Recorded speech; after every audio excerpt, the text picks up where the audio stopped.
자, 안녕하십니까. 교육 전문지 교육정책기획안 강의를 맡게 된 신박사라고 합니다.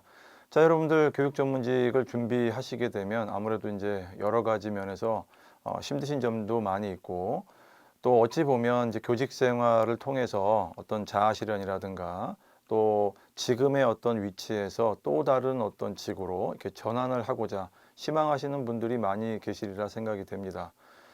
그런데 이 시험 자체가 워낙 또 선발하는 인원도 좀 적고, 또 워낙 또 어찌 보면은 시험할 때에 어떤 영역이 정해져 있다, 뭐 요렇게 하기는 좀 어려운 것들이 많죠. 교육정책 기획안, 또 교육정책 논술, 또 각 시도마다 여러 가지 어떤 전형의 어떤 방법들, 단계들이 다 다양합니다. 이제 그러다 보니까 가장 공통적이면서도 우리가 가장 어려워하는 것들, 이런 것들을 먼저 교육 전문직 어떤 과목으로서 준비를 하고 강의를 이제 시작을 하게 되었습니다. 여러분들 이제 수많은 과목들 중에서도 교육정책 기획안이 여러 가지 좀 낯선 어떤 과목이다라고 생각이 됩니다. 아무래도 이제 기획안을 작성할 어떤 그 기회라든가 뭐 학교에서 현장에서 기획안을 그렇게 많이 다루지는 않죠.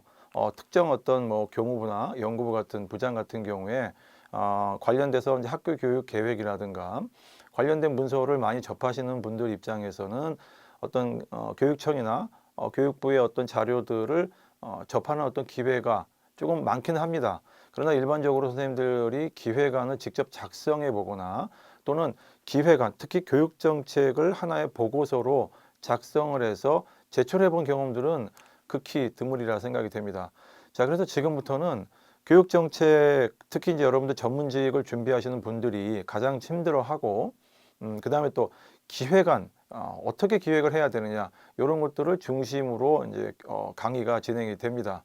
자, 여러분들 지금부터 이제 들으시면서 앞으로 학습 계획은 또 어떻게 할 건지, 또는 시간이 기본적으로 정책에 대한 어떤 내용부터 시작을 해서 실전 연습까지로 연결이 되고, 또 후에는 이제 첨삭하는 과정까지도 제가 이제 설계를 짜놨지만은 여러분 중에서는 기본적으로 어떤 학습이 되신 분도 계시고, 또 아예 기획이 또 처음 하시는 분도 계시리라 생각이 됩니다. 일단은 기본 과정이기 때문에 가장 처음 교육정책 기획안을 처음 접하시는 분들 위주로 강의를 진행을 하도록 하겠습니다. 자, 교육 전문직 여러분들 아주 심란한 굉장히 어려운 과정이죠. 이제 막 입문하시는 분들에게 조금이나마 도움이 되고자 준비를 하였습니다. 자, 지금부터 내용을 조금씩 살펴보면서 여러분들의 어떤 궁금증이라든가 그 다음에 학습에 도움을 될 수 있는 그런 내용을 위주로 말씀을 드리도록 하겠습니다.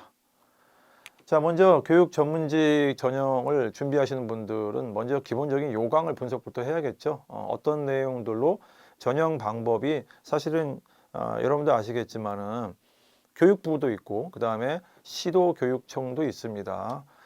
시도교육청은 어느 정도 이제 약간의 또 체계성과 인원이 일정한 인원이 어느 정도는 좀 예측이 가능해요. 그래서 뭐 시도별로는 30에서 40명을 뽑는 곳도 있고 많게는 100명이 넘는 곳도 있고 또 적게는 또 10명 이내인 곳도 있습니다. 그 다음에 교육부도 교육 전문직을 선발을 하죠. 꽤 오래됐습니다. 공채 제도가 생긴 지가. 초창기에는 이제 교육학을 선택형 과목으로 해서 진행이 되면서 관련된 어떤 내용들을 묻고 그 다음에 또 뭐 2차니 3차니 이렇게 진행이 됐는데 최근 몇 년간 보시면은 여러분들 알다시피 이제 기획안, 그 다음에 정책 논술이 있다가 교육부 같은 경우에는 기획안으로 거의 이제 어느 정도 이제 좀 시험의 제도가 완성된 듯한 느낌이에요. 그리고 기획안 그 문제가 굉장히 어렵습니다. 어렵고 심지어는 시간을 한 뭐 3시간 또는 4시간이라는 시간이 주어져도 서너 장 채우기가 굉장히 어렵다 이런 얘기를 많이 듣곤 합니다. 일단 내용 분석 자체가 어려워요. 일단은 주어지는 자료를 분석하는 것 자체가 어렵고 그 다음에 이거를 어떻게 항목을 구성을 할 건지 문제를 정확히 인지를 하고 그 문제점을 찾아내서 거기에서 원인 분석까지 끝낸 이후에 뭔가 어떤 그 해결책을 찾는 거죠. 어떤 그 문제의 어떤 솔루션을 찾아가는 과정 자체가 굉장히 어렵습니다. 그래서 교육 정책에 대한 어떤 내용들을 그동안 심도 있게 분석을 하고 우리가 이제 좀 분석을 해 왔는지 이런 것들이 많이 드러납니다. 그리고 사실상 전문직에서 많이 하는 일들이 사실 기획안과 관련된 것들이 많죠.